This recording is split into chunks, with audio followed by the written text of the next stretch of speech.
We're just going to keep on going and going and going. This sport isn't going to go away. We're not going to die.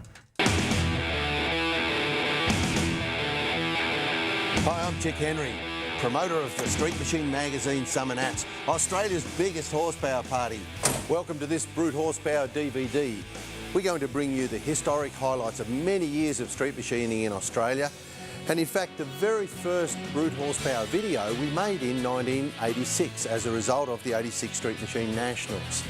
But I had a grander vision, and so I got together with Street Machine magazine, some other sponsors, and a whole bunch of very enthusiastic street machiners and exhibitors, of course, and we put together the Summernats. And as they say, the rest is history. I couldn't do what I do running this event, which is very, very big. I need a whole bunch of very capable people to help me to stage it. And in fact, that dude over there messing about at the bench is one of the best. That's Milton 80, and I've known him for many, many years when he was an announcer at Surfers Paradise Raceway. And that's the reason I got him involved in the Summernats, and most people now know him as the announcer at the Burnout track. And Milton, it's been a great ride. What do you think? Sure has, Chick. Before we go too much further, let's give them a glimpse of what's yet to come.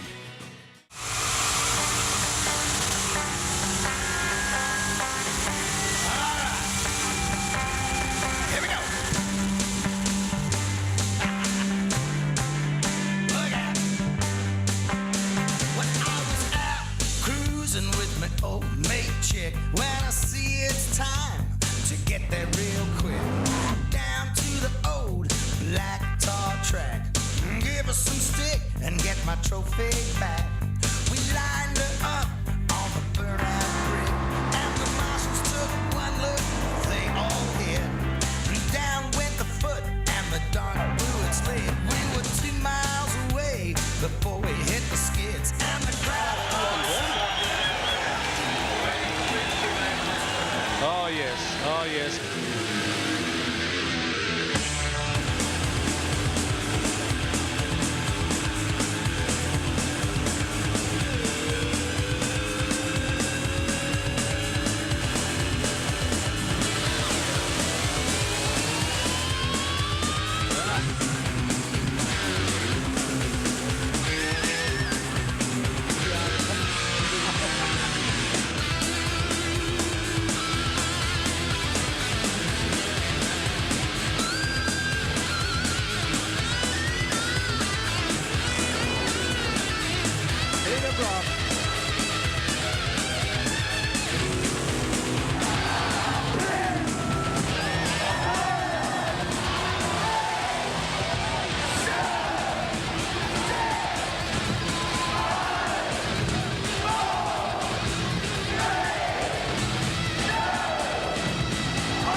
That was a lot of fun.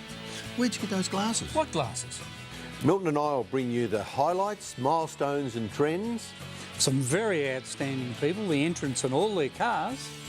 And in fact, right at the end of this DVD, there is an honour roll for those people that have been to absolutely every event. Best part of all, though, the highlights of all of these years of street machine activity. And you know why?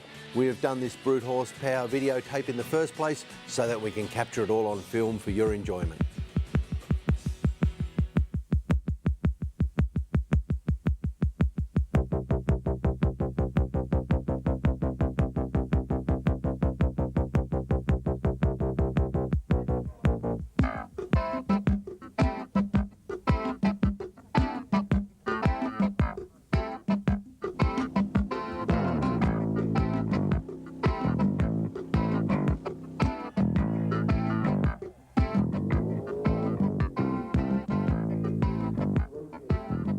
You know, Milt, all those years ago when we brought the Street Machine Nationals to Canberra, it really was because Exhibition Park, or Natex as it was known those days, was such a great facility. And as well as that, this is the national capital, and so why shouldn't we have such a significant event? Exhibition Park had some fabulous facilities for us to run these events, such as the building for exhibitors, a huge show and shine arena. Camping ground, cruise track within the facility, great roads to cruise on around Canberra itself. great roads leading to Canberra. It's a Yeah. very central spot. Yeah, lots of accommodation nearby, and in fact, it still is the very best place to run it. In '86, that Street Machine Nationals, what's your strongest memory of that event? Victor Bray's burnout. Yeah, of course. And let me tell you, heaps of people feel exactly the same way. That black 57 roaring down what's really the cruise route before we built a track. Lunatic Lane. Yeah, and the sound of that blower, is that the thing that people took home, that memory? Unbelievable. I can remember the sound of that blow off to this day. Yeah, me too. Now, but the beaut thing in the bigger picture was the great cars that came to that event, and it set us up for the future. Well, one of the great things about having Street Machine magazine as a sponsor is that each year after the Summernats, they put together this publication. It's dedicated to the event, and everything's in it, everything that goes on, not just the feature cars, but all the activity and the people, the whole deal. It's a beaut thing. And a very collectible item. Absolutely.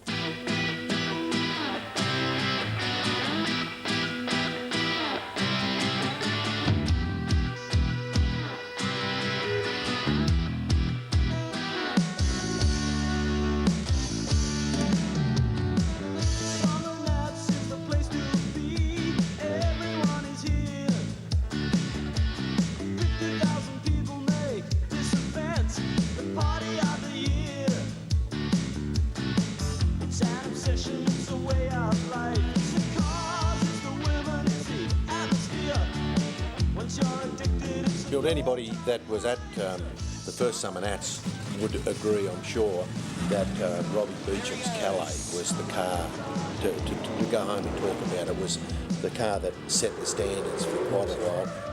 But what about Rex Webster's car? You know, that was a seriously good custom car in Australia, Absolutely. and Rex was known for that. But what happened when he went to the States? Well, they didn't know what an FJ Holden was, but they appreciated the quality of the build and the features that Rex put in that car.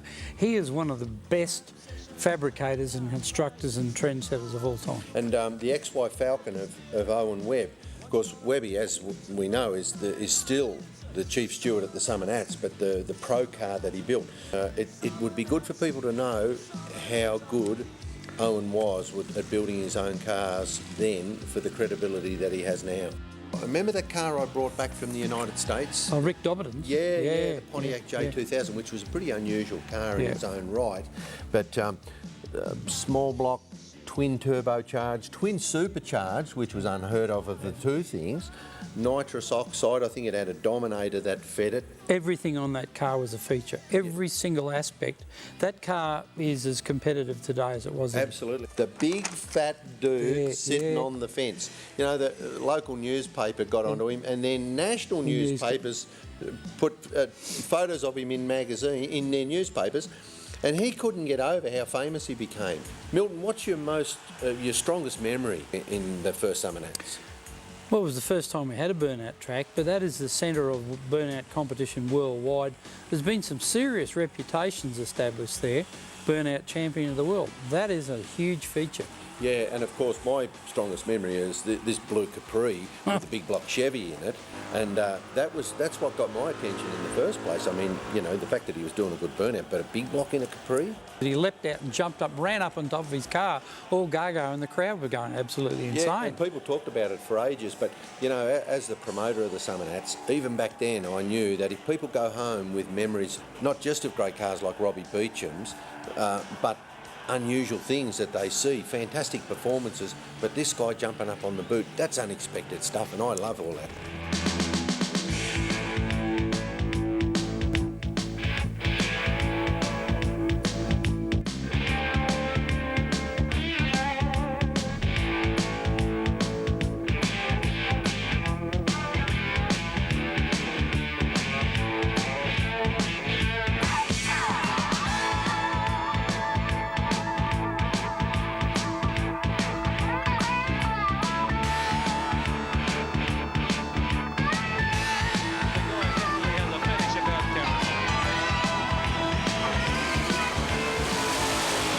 Built at the second Summernats, I mean, this is only the second time we've used the track, but the track has become action central. And Chris Christo really started something. He anchored burnout competition with his absolute banzai driving style. He was very, very good, Another guy beat him though, Glenn Rogers. Yeah, I remember that. What was it? 460. Big cubic block inch. Ford in an XA Ute. XA Ute, and I remember it because of the wing on the back. Yeah. That was a pretty cool car, that. Little low and excellent coverage of Howard. You know, I started to get a feel from where I sat. It was almost like the Fords were dominating in the performance. Yes, they have all through every burnout competition have been very competitive. Yeah, but in the judging side of things, and of course that's always been a high-profile part of these events. You know, Robbie Beecham is back with his VL Calais, and hard to beat. I mean, not only the quality, but Robbie, because he knew how to drive it, and he built it to drag race as well. Every Sensational. single aspect of that car and its competition was superb.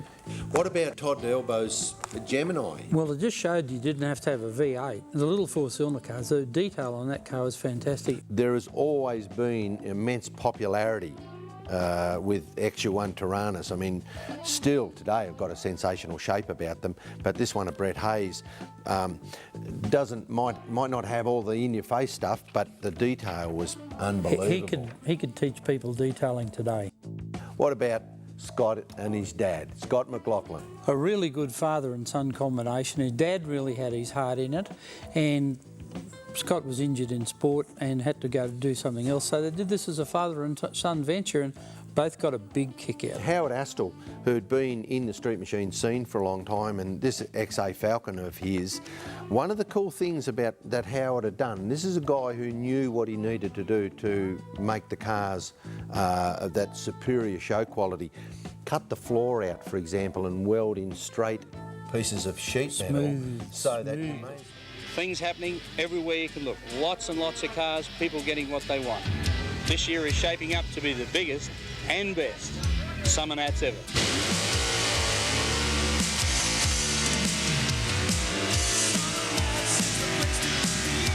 Everyone is here. 50,000 people make this event the party of the year. It's an obsession, it's a way of life. Check this guy out. You remember Bubbles? How could you forget, I guess? Well, we got to know Bubbles pretty well over the years. There'll be more about him. When Ronnie Barclay turned up in this HQ Ute, the thing that knocked us out was that it wasn't in your face. It just didn't have the blowers hanging out of it and wild, massive wheels or injection or any weird stuff. It was the quality of the workmanship. Creme de la creme. We've got Howard Astle's car, of course. It was the red XA, you know, and now here it comes in a totally different appearance. Well, setting up other trends in different directions, like Howard was a leader in graphic design.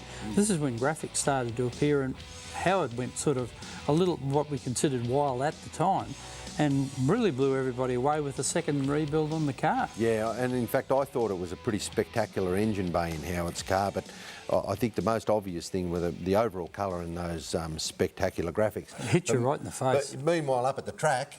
Oh, things just got out of control up there. I mean, they were just so wild and so crazy. And Chris Christou established the Banzai style of driving, and that was considered normal by this time. Yeah, well, people would have remembered how he used to punch the air in aggressive way, and because the sunroof in the top of the car. Driving no hands. Yeah, we used to wonder how he actually steered the car, but that didn't matter. Mark Scaravuzzi hit the fence with that sort of pro car that he'd built off. He bought it off Wayne Daly, I think, in Queensland. Well, and when he hit the fence, do you remember what the crowd carried on like? Well, it was such a huge build-up to the thing. When he hit the fence, it was like calling for blood at the Roman Colosseum. It was like the Colosseum, I swear to God.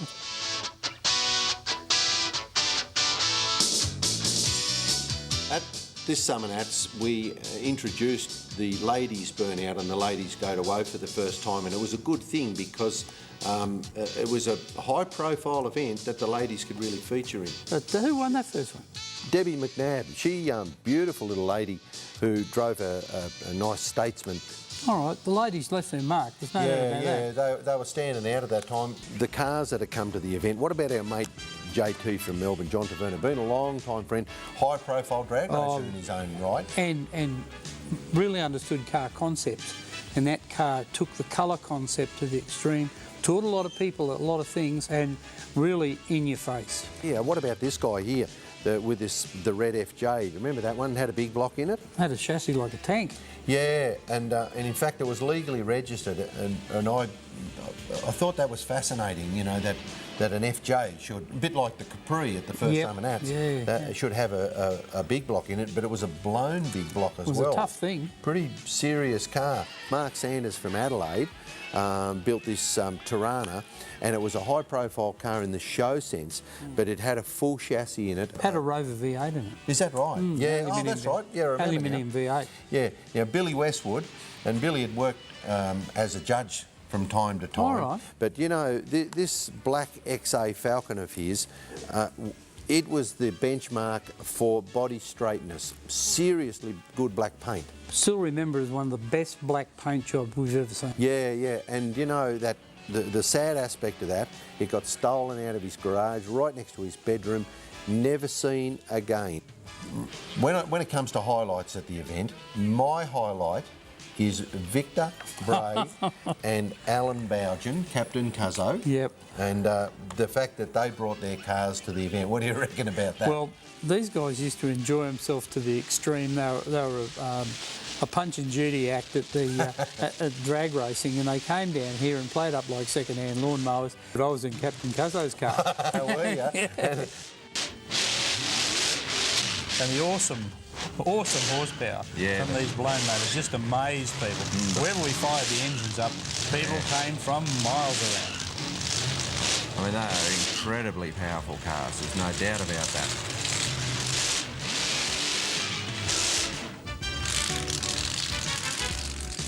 And, man, It was real good. people went home that day with the feel of horsepower. I can remember. Me too. Yeah, people stand on the side of the road with their, as Victor went by.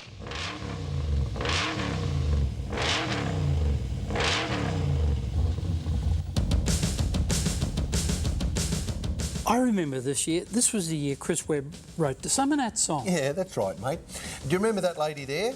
Yeah, she helped us out up on stage. What was her name again? Albina Brozic. She was a promotional lady that helped us out. And what about this one? Oh, Stephanie Michaels. She came out from the United States especially for the event. Yeah, she was a high-profile model on the West Coast. Did a darn good job for us. He had a heavy Chevy big block, custom painted pro stock. Call it the Rat with the bright blue mailbox. Blue was a wanker with a Leyland boat anchor. Got a chain steering wheel and a pink bug catcher. A Siamese boar with a 4 on the floor. His wife caught him cheating, he don't drive it anymore.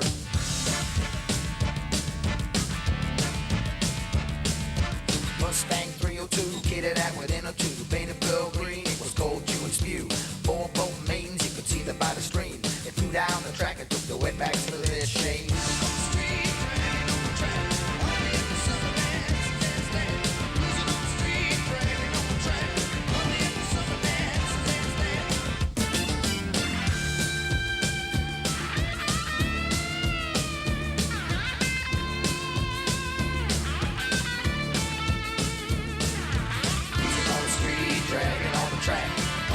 Summernats, that's that. Cruising on the street, dragging on the track. I'll be at the Summernats, that's that.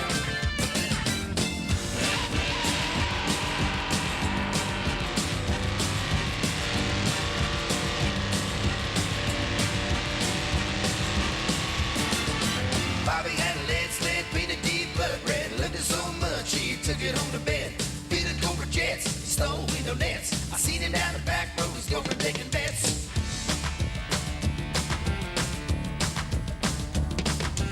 Horsepower party with all of the crew. Some flashing their cars, some flashing their boots. Cruising on the street, dragging on the track. I'll be at the Summernats, that's that. Cruising on the street, dragging on the track. I'll be at the Summernats, that's that. Cruising on the street, dragging on the track. I'll be at the Summernats, that's that. Cruising on the street, dragging on the track. I'll be at the Summernats, that's that. Cruising on the street, dragging on the track. I'll be at the Summernats, that's that. Cruising on the street, dragging on the track. I'll be at the Summernats, that's that. Cruising on the street, dragging on the track. I'll be at the Summernats, that's that. Cruising on the street, dragging on the track. I'll be at the Summernats, that's that. Cruising on the street, dragging on the track. I'll be at the Summernats, that's that. You know, Chick, the whole thing is as much about entertainment as it is about cars. It's not Chick Henry and drag. I know it's not Chick Henry and drag. Yeah, well, some of the people that come to the event aren't just coming for the cars, they're coming for all sorts of other things we did. And you know, one time we did a survey. We thought we'd ask people about what was the car they hated the most out of all, and Volvos came out an absolute country mile. And then on New Year's Eve we did a big setup there with a wizard and all sorts of stuff and fireworks. And when we struck midnight, we absolutely blew it to bits, much to everyone's delight.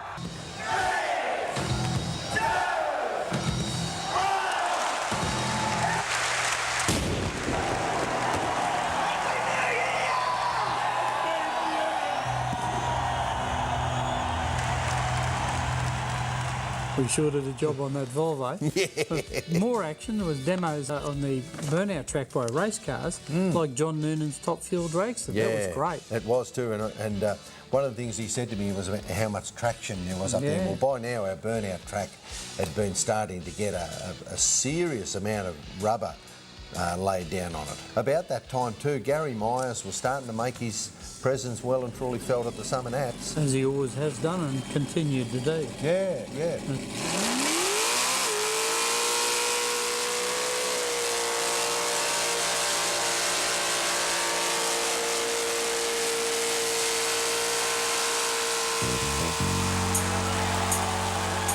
There's a lot of dedicated people come to the Summernats, and Tony White's one of them, but you know him personally and you know the story. Yeah, in fact he was working actually for Mark Scaravuzzi in Sydney, and they were unloading some steel, and it shifted and it chopped his finger off. They took him to the hospital and they said, what do you want to do?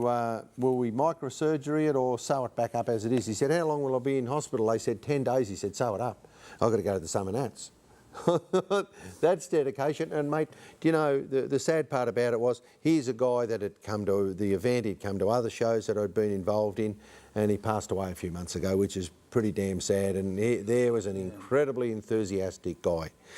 And on the up note, I always like the involvement of kids, and one big thing at every Summernats is the kids' cruises. Yeah. And that's your daughter Georgia there, when she was little. In a little Coca-Cola car. One of the beaut things is that a lot of these cruises, obviously their parents build them and they're having just as good a time as the other people with their actual cars. And at the end of the day, kids are our future, so... I like the kids' involvement.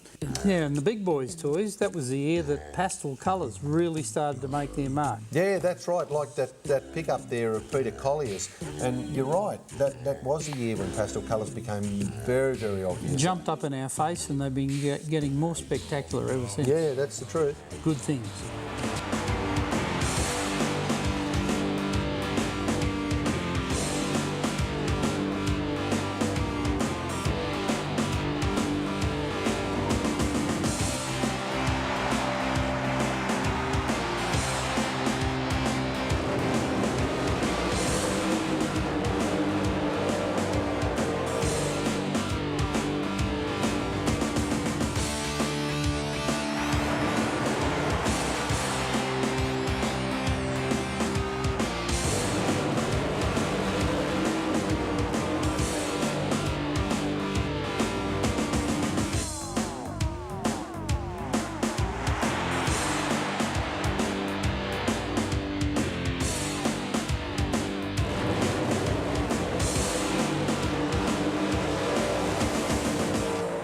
When it comes to strong, outstanding colours, you really can't beat this yellow vet of Frank Rotano's. That was a seriously good car, and that year he actually won the Smody Award. Now that stands for Street Machine of the Year, and it's a thing that Street Machine magazine run for the readers to choose their favourite car that has been featured in the last 12 months, and Frank's car won that. But have you got much to say about that one, Mill? Oh, how much did we love that car? I've actually ridden around in that, and that is one. Really? But it won Top Judged Elite, but it is an absolutely amazing thing. Yeah, that Norm Longfield has always had some cool cars. One of the milestones at Summernats 7 was that it was the year when Tough Street first appeared, and in fact Tough Street is something that's a little bit to do with what I like about cars, you know. Anything that is tough and angry and it sounds and looks and goes and all that sort of junk, and the angrier, the better. More plumbing than a block of flats up through your bonnet. The stress that I was feeling was as a result of stuff that I had to do on Saturday night, and I'd engaged these people to put on a performance for the Saturday night entertainment. I had this group of people that focused on, was almost like after the Holocaust when what looked like zombies. I think you called them zombies. Where did you find those zombies? Oh, God. But anyway, they built these spectacular cars and they set fire to a big altar. But in fact, getting it organised, mate, drove me mad. Well, a lot of people didn't understand their form of expression, but No. other people expressed themselves all weekend during the Summernats, like Col Eggins and his pink motorised couch. That's right, yeah. Col's been spectacular with many things during the years. Yeah, and I mean, what a great thing to cruise around on. And the couch is made out of, what's that, about a 55 Custom or one, 56 Cuzzo. And the great thing about Colin too, he's a good bloke, but he and his mates, where they camped on the grounds, he used to give me all sorts of information about stuff and advice about what he reckoned would be a better thing at the Summernats, and people like him are of great value to me, to be quite honest. Probably the most memorable car from that year, Milton, was the one of Brian Willis's. No, with the graphics and made its mark. Yeah, and in fact, our mate Owen Webb had a bit to do with the building of and giving Brian a lot of advice, and that was another street-registered pro-style car, believe it or not. Big back wheels, fairly strong engine. It was a car that set a benchmark that year.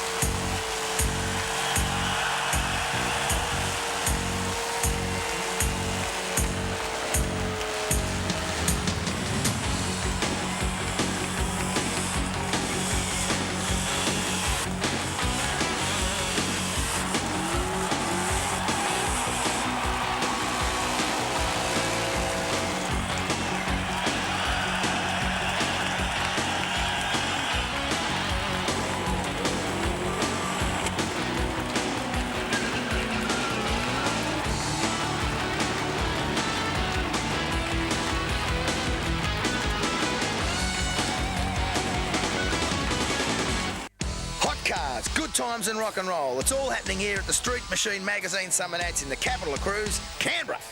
Out of the blue, never heard of this guy before, Dennis Lang appeared with that Galaxy. Oh, it was a wild thing. It just had such the wild colour, the purple.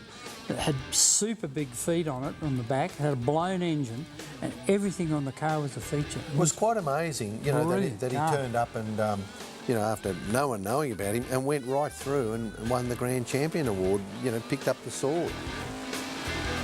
Black FJ, Colin Townsend, right? Now, the guy, I think, had some medical problems or something. There was something about him which made it even more interesting that he was able, with his disabilities, to build this spectacular car.